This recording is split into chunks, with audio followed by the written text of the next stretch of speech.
Good evening, everybody, and welcome back. We continue the Roadwarden story. And last we left him, he had just left the camp of Tulia and his squad mates. And he had just encountered a pack of griffins. He scared them off with some magic, but he ran into a split in the road, and this is where our journey continues. The road splits according to what the soldiers have told you. You may find safe in by turning left. The forest to the right is lush, and the trail is overgrown. Kids used to have this song, but how did it go? The harshest pathway leads to the dragon's lair. Those who search for treasure do truly dare. The signpost in front of you doesn't match. Sorry. The signpost in front of you does not make your situation much clearer. It was put here by someone who can't write or folks who can't read. Covered in old red paint, it points to east. Blood there. As people say, danger to be found. There is not a soul around to ask for guidance.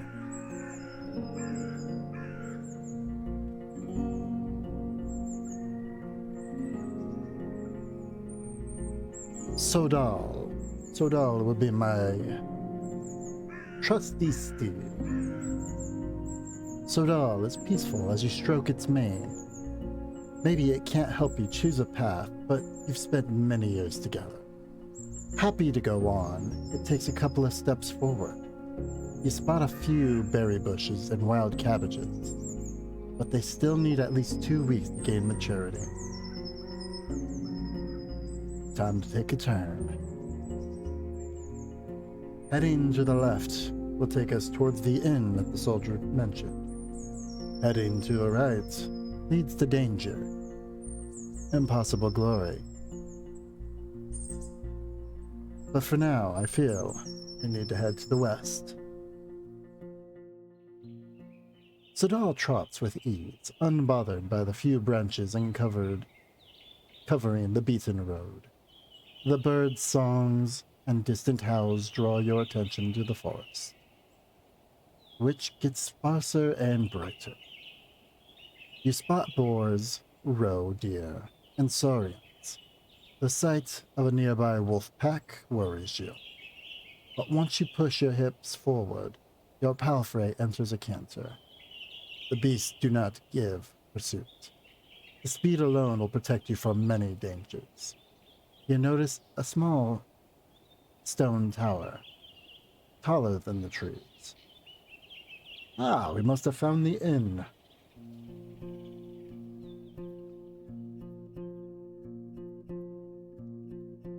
Inns like this one fit the regions traveled by merchants, but you wouldn't expect a place of this size in a forsaken peninsula. The stone lumber must have been transported from far away, and the workers, guarded by expensive mercenaries, surely lived for many seasons in the primitive hamlet, subsisting on salted supplies. There are seemingly no cracks in the wall, and the building was whitewashed only a few years back. The road is wide and beaten. Dozens of souls could hide if not for the buildings. Then at least in the yard. The expenses and labor put into this fortress were worth many trading ships. 3 armed people are on the rampart, though you only see what's above their waistline. They're leaning on the parapet, right next to the gate, and you think you notice a glimpse of a smile. They wear gambesons, each one of them dyed differently, yellow, green, and linen gray. A woman in yellow armor leans forward. She has a long, curly, disorderly red hair, pointing in every possible direction. This combination of colors doesn't work at all in the woods. One would have to shout to draw this much attention.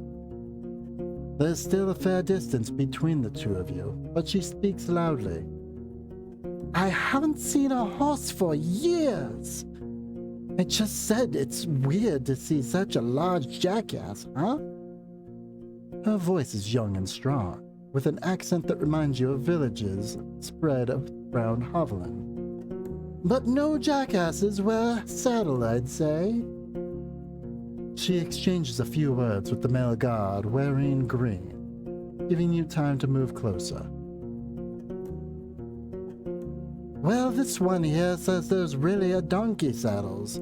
Say, traveler, how hard is it to ride a horse?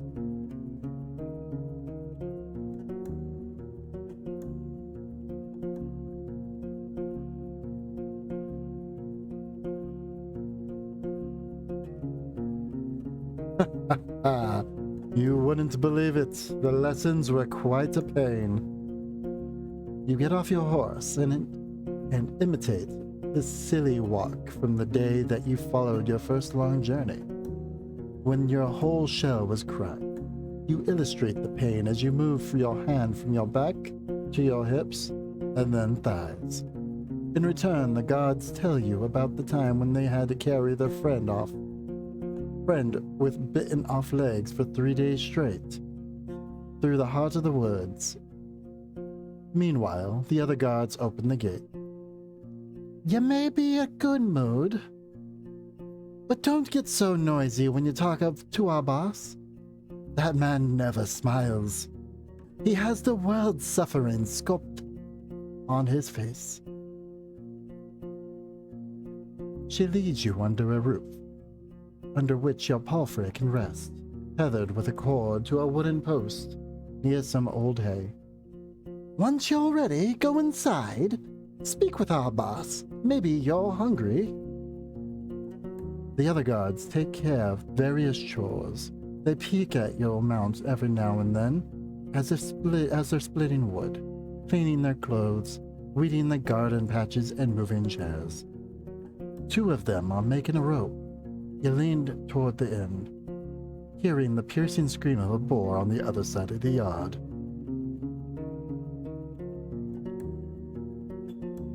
The locked windows make the air stuffy, and the weak fire in the stove hardly lightens up the hall.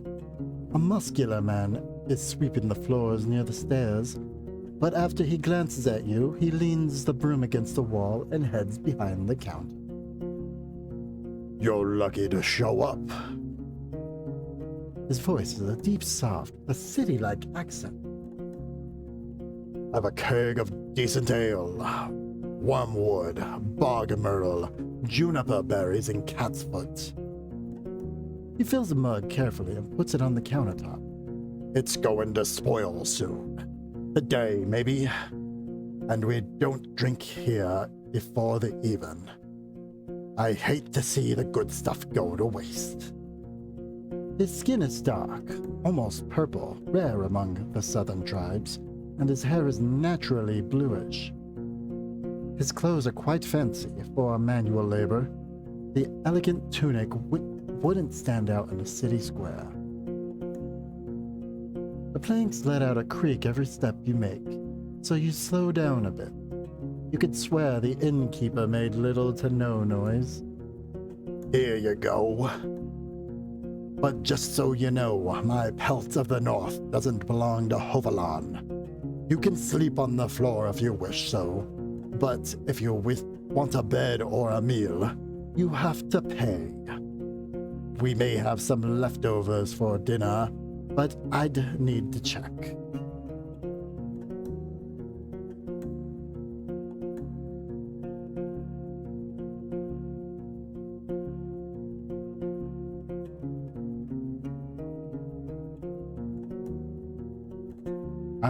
Thanks for the drink. I see you know how to make friends with a Roadwarden.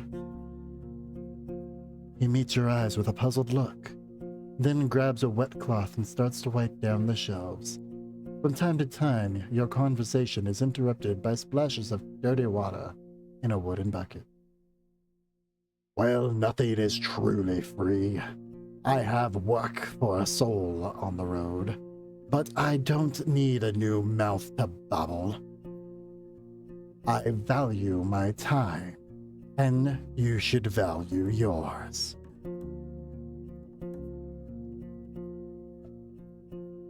The dark room and wooden walls of the mug make the liquid look as brown as a chestnut. The lee in spring hits your nose, and the first sip is even too complex, too flowery. While the brewer has used fancy ingredients, the exotic liqueurs ruins the aftertaste. Now you know why there's so much left. Maybe it takes an acquired taste. I was hoping to see someone willing to patrol the roads. Maybe you'll help me with a worrying thought I have. Which is, there are brigands in the woods. Our place is a stronghold, so I'm not afraid of an open strike. But they've gotten more active in the last 2 years. One day, they may steal our furs, and I've no doubt they're the reason why merchants come here only once. Having bandits around gets expensive. I want you to reach Howler's Dell, northwest of here. It's the largest settlement around, and I'm sure you'll get there sooner or later. Ask Theos, the mayor, about Glakia, that bloodthirsty wolf of a woman. I've heard rumors about a raid in the north. If Glakia is ready to break the truce with the locals, I'm willing to join forces with them to get rid of her band. He looks at the nearby dragon bone. Not too difficult, right? Just do it when you have a chance. A couple of days won't make much of a difference. I'll pay you 2 coins when you get back with news. Fine.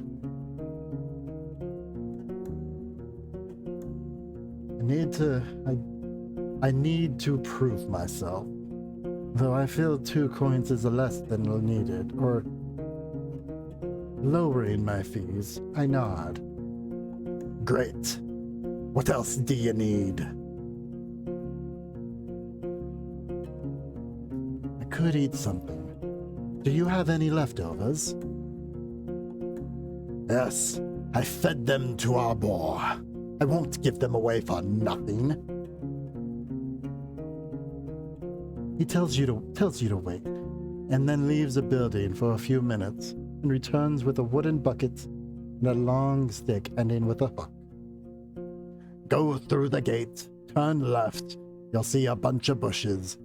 We need some berries. Bring me back a bucket full. You'll be done in half an hour or so. Your horse could use the nap anyways, and I'll prepare something to fill you. The hook is not made of metal or wood. It's a long curved claw, almost black. Half an hour? That's quite a lot of berry picking. The tools are cold and not too heavy. You notice a pair of thick gloves at the bottom of the bucket. Aye, the berries are not the problem. Unlike the snakes. Better scare them away with a stick or move them with the hook. And protect those hands. The little ones won't eat you, but don't get bitten. I'm sure you know how to be patient. Fine, I will go right away. You step outside. Sodal is napping. You hear sounds of work coming from the armorer's workshop.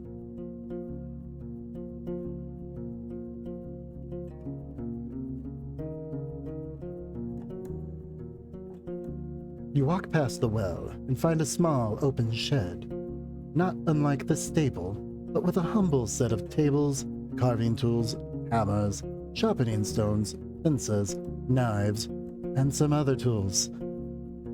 As long as something can be solved by brute force, this place will find a way to do so. There are 2 people sitting on a long bench. The first one is a male, maybe with inch-long hair, a cleanly shaven face, a thin, long yellow tunic, bare legs, and sandals. He ignores your presence, sewing a gambeson with great concentration. The second person is a boy, maybe 15, who's wearing the crude outfit of a farmer. He glances at you, but soon returns to sharpening his long daggers. Greetings. The man raises his head, but it's the boy who speaks, focused on his task. He ain't talking. Tell him what it is you need. The man smiles in confirmation. Looks like a piece of garment in his hands. Then looks around, shrugs, and returns to you with a raised eyebrow.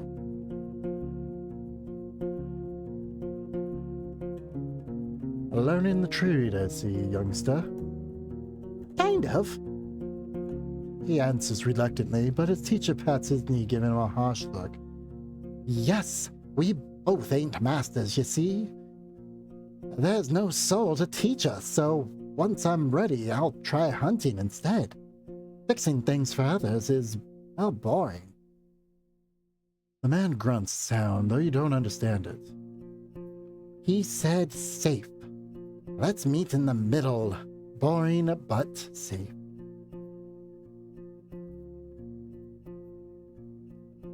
I'm in need of your services. He nods, points at the laces in front of your jacket, raises his clenched fingers to your shoulders, then gently spreads and lowers them, as if he's taking off a robe. You follow his command and allow him to properly inspect your gambeson. After a few minutes, he gives it back, then reaches for his pouch. He pulls out one dragon bone, shrugs, then another, and waves both of them in the air, pursing his lips. He makes a few speech-like noises with his empty mouth, groaning what sounds like, "I don't know."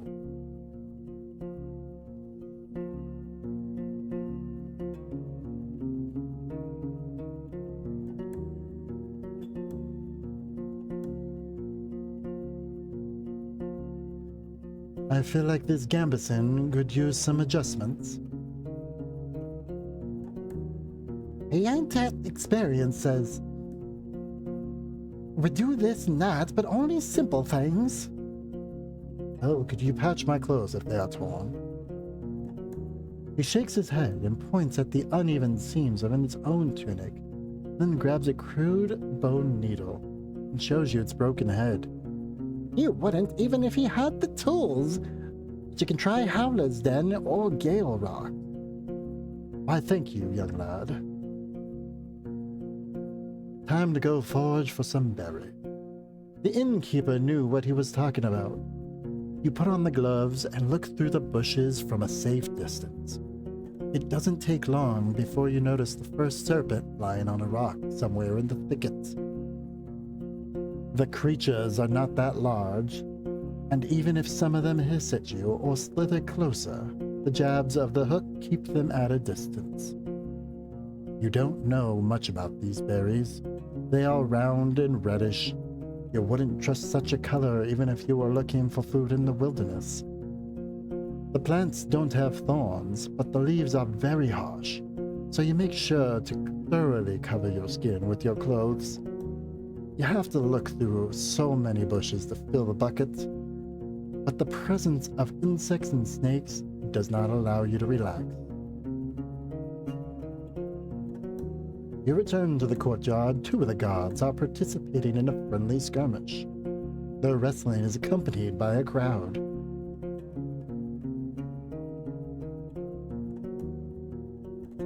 So, you again. Need anything? Great! I've got cabbage stew with a few goose chunks for you. I'd serve it even to merchants if there were any around.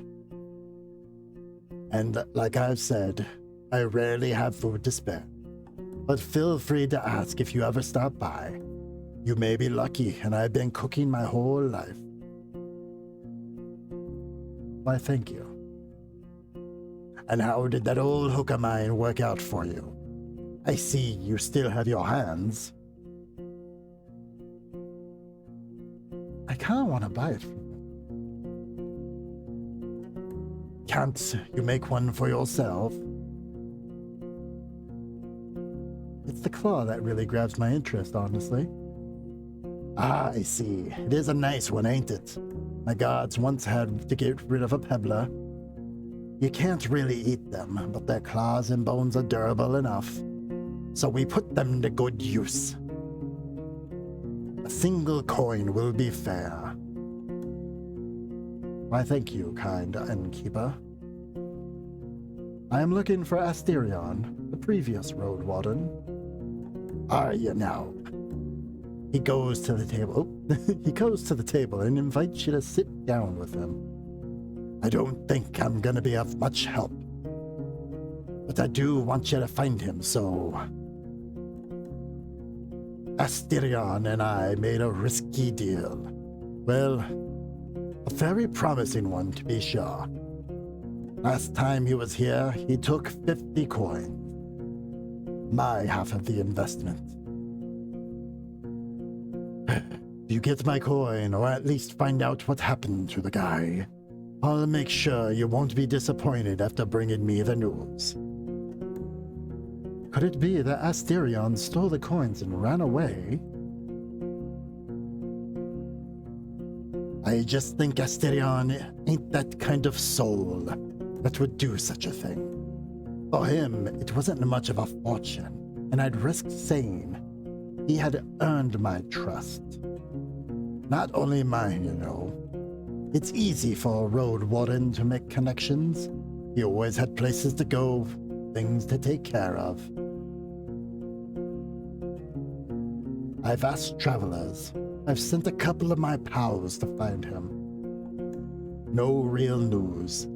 I know he stayed in the White Marshes for a day and was meant to do something for the people there. It is a village in the northwest.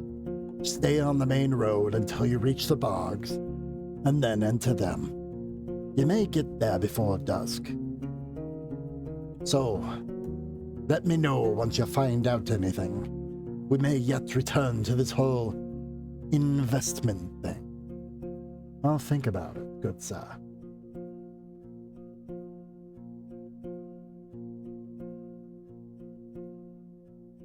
What can you tell me about the peninsula?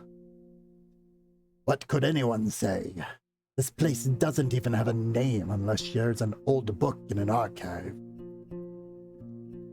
You know what I'd call everything from here to the coast? The hunting ground. But it's not us who hunt. Keep that in heart. But the beast in all shapes and forms.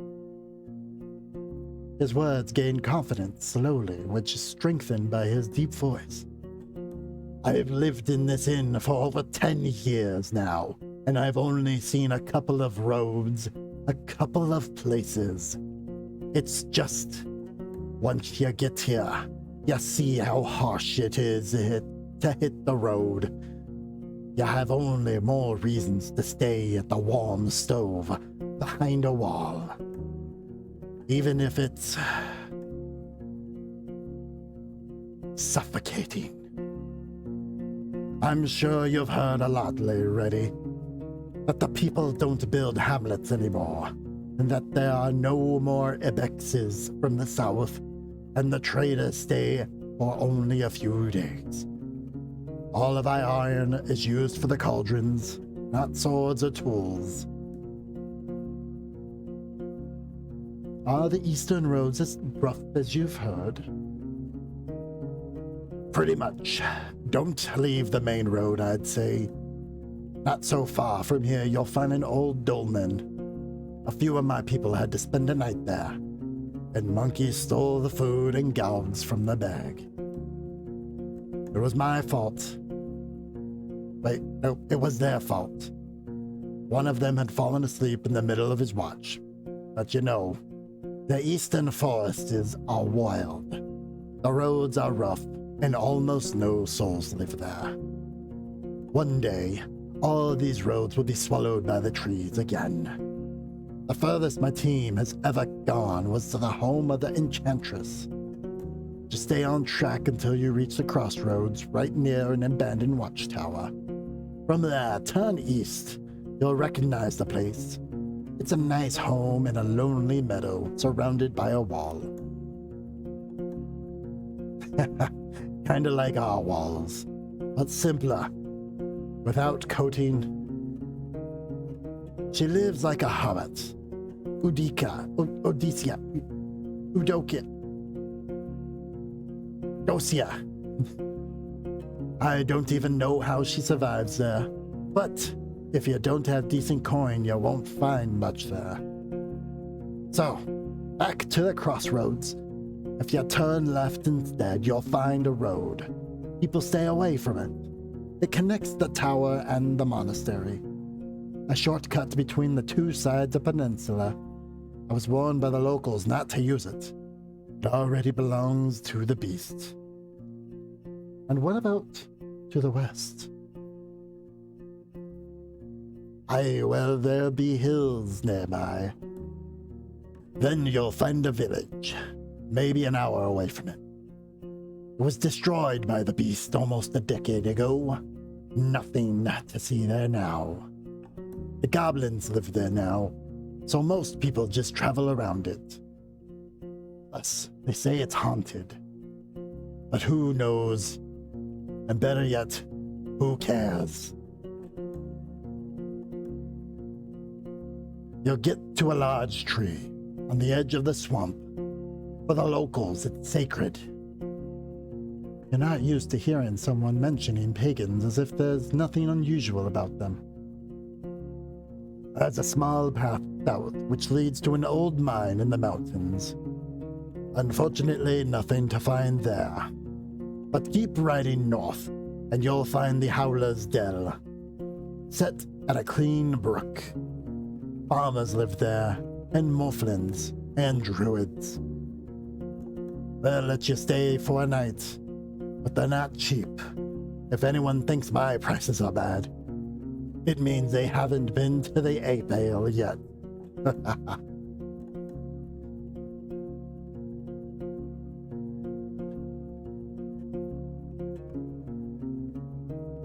I know only a bit about the next settlement, Old Pagos. The soil there ain't too fertile, so they work in the quarry and help other settlements build things in exchange for crops. The forest and the hills ain't too harsh, but the Seekers. The Seekers have a small monastery nearby in the mountains. Don't care much about them. They keep to themselves and they don't pay well. The third village is unknown to me. White marshes, set at the bogs. I've heard it smells like a griffin's lair. I've heard a lot of nasty rumors about that place, but I won't share them. I don't want to be a lie spreader. So, really, there's 3 villages. Howler's, the one near the monastery, whatever it's called, and marshes. Don't let their beds and palisades fool you, though. Weird people live there. Don't tell them more than you need to. I wonder if there's something he would tell other travelers as well. But have you been to the northern coast? I only know about another inn. It's far from here. Maybe a day on foot. A bit less from the eastern side. I've never been there, but I heard it's a safe place. Close to the villages of fishers and hunters, though I don't know much about them. Now, before I get going, tell me more about Glacier's band.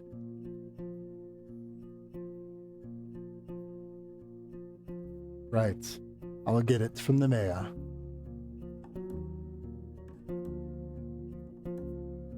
Are there any rumors worth sharing, though? I don't like to talk about people who ain't nearby.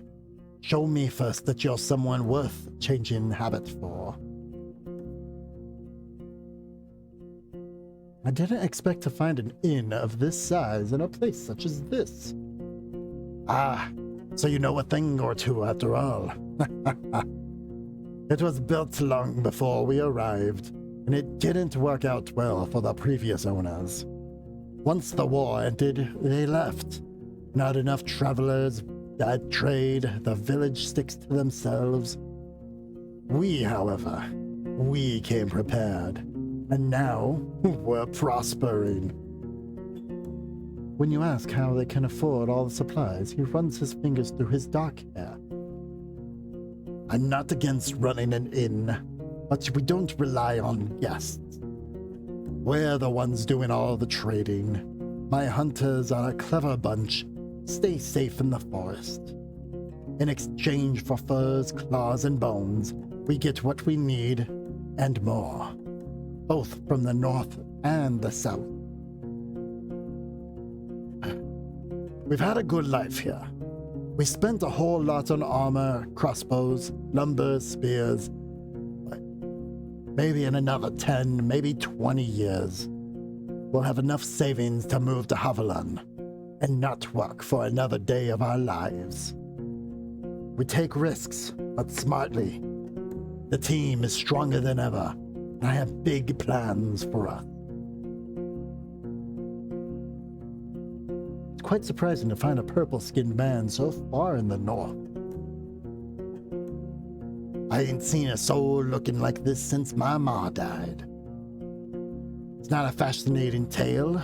Just say I wasn't part of the invasion. Yet I'm glad it freed all those who were chained by the cities and their corsairs. I am Lassen, by the way, but I rarely hear that name. Oh, thank you, Lassen.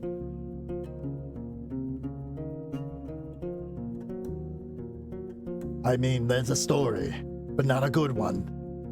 For years, I wanted to have an inn called Pelt, but in my city, it would be in bad taste. Taverns, inns, named with a single word, were cheap and had a nasty reputation. There was the Claw and Mugger, Basilisk, and Blissful, I think. The good places used at least two words: empty barrel, a rose and a hamlet, Empress's smile. Big Head was quite the exception. It was the real dive. In my soul, it's still just Pelt. Pelts are what we came here for, and what will make us reach our goals.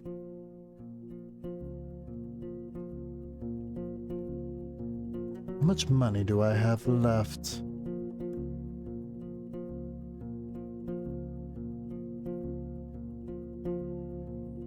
What do you have for sale? I can go and pick up a few things for you. Some food for your travels. Start with apples, nuts, sausages. Not too many at once, though. We need to maintain our supplies. Got an elk fur I don't need. Its bio was caught by a pack of red wolves. Nice for a sleeping spot. Just as nice for a wall. And an almost untouched bowl of soap.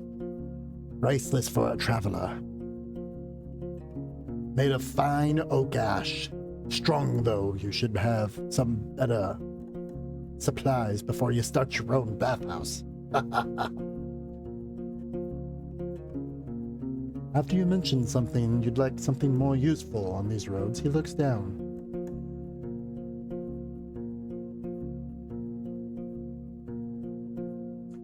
I don't have any blades or armor to spare, but if you pay well, you can take one of our crossbows and a bunch of quarrels. A yew-bow, wool cords, and a trigger needs just a little bit of oil. It's as good as you can get without soaking it in magic. Takes a bit of muscle to draw, but even a 16-year-old could handle it. I won't sell it cheap, but I'm ready to give a discount to a helpful ally.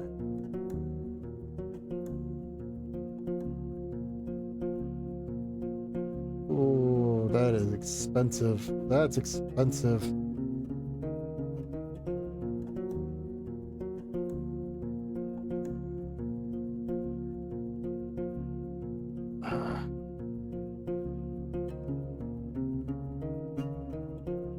Buy a box set, buy that. That's all I need. Thank you. Lawson. The woman in yellow armor is kneeling next to a brown, hairy boar, which is resting on its side. The beast is not as large as the dark ones in the forest. It responds to the touch of a human's hand and brush with grateful grunting and rapid twitches of the hind hoof. No matter how friendly it appears, it is still tethered to the well. We have no doubts its charge would leave Sodal dead in a breath. When the woman notices you, she steps forward to the boar's disappointment. So, the new Roadwarden? She points at a window with her chin, forestalling the question. We don't need anything now, but when we travel with our furs, we could use some assistance. She may be around 30, but her warm voice and bright smile are camouflaging to the touch of time on her unpowdered face. Like many red-haired people with freckles, her skin is unhealthily pale. The boar runs up to her, observing your boots and fruitlessly sniffing for food beneath the beaten ground. How about a game or two? We have a bit of time and can talk a bit about this and that. Maybe you'll get a couple of coins. Or lose one. We could play dice. Or throw axes at a target. Sure. Let us play some dice.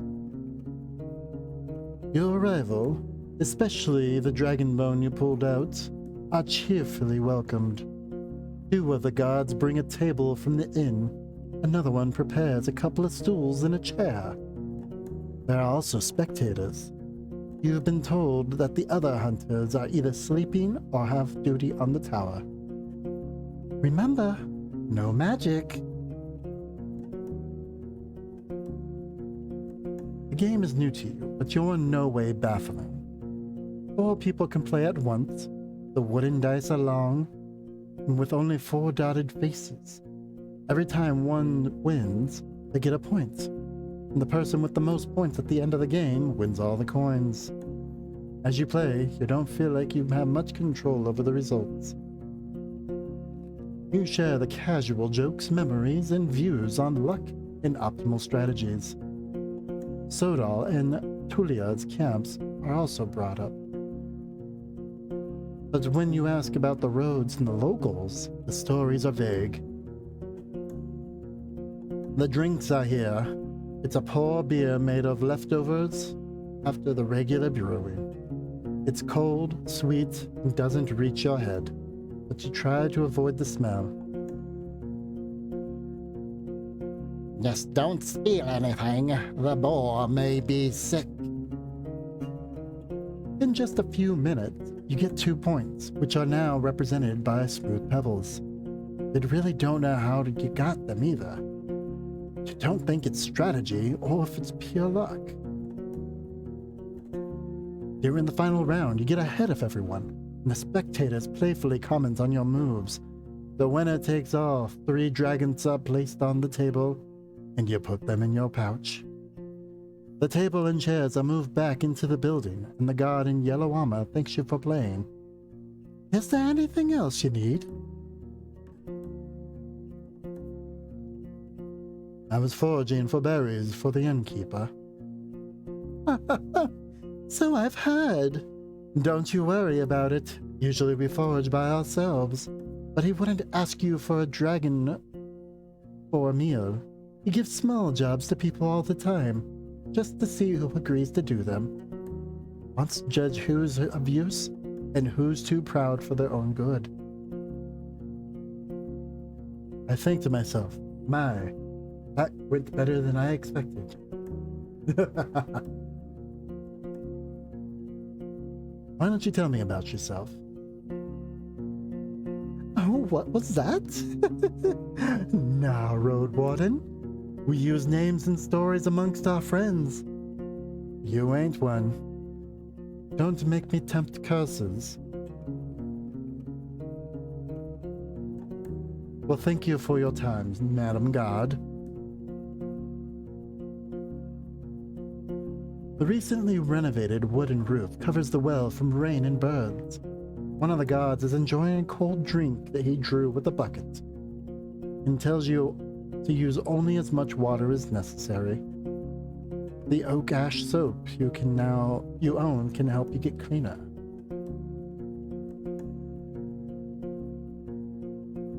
Time to wash myself, because man, do I stink. Won't take away the smell, but it's enough to remove the tallow and sweat from your skin.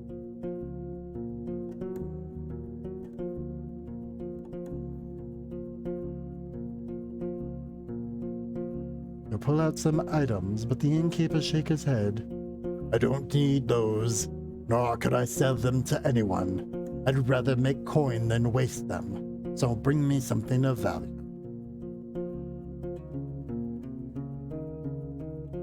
How do I sleep? We're gonna do this as an Iron Man run as well.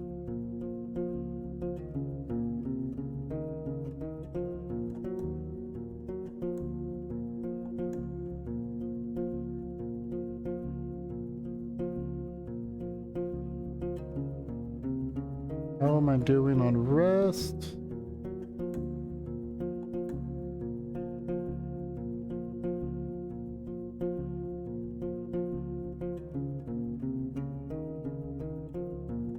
How do I sleep? I'm confuzzled. Oh, wait a minute. Interesting, yeah, I can't sleep.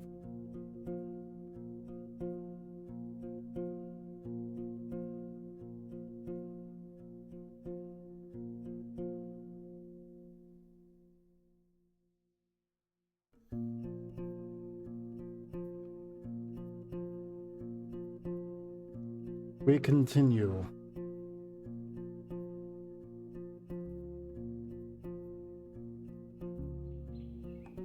The road uphill meanders, slowing you down and forcing you to pay close attention not only to the shadows of the trees, but also to the tight rocky passages. You can't help but notice a few caves and a fine ambush spot. I must keep watch.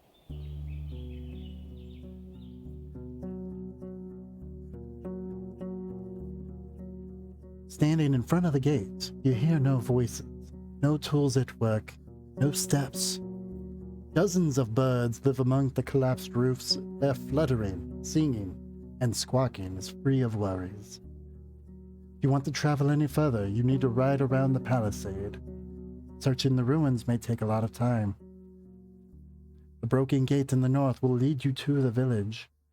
The sound of a gentle river reaches you from the east, where you see a saggy fence surrounded by overgrown pasture. Behind the burnt building in the east, you see an oddly barren field. And I think this is where I'm going to pause this reading. I thank you for joining me as I finally hit the road and landed at the inn. I hope this is maybe a little bit entertaining, or gets you interested to play the game yourself. Have yourself a wonderful day. Take care. And enjoy the road, my friends. Enjoy the roads.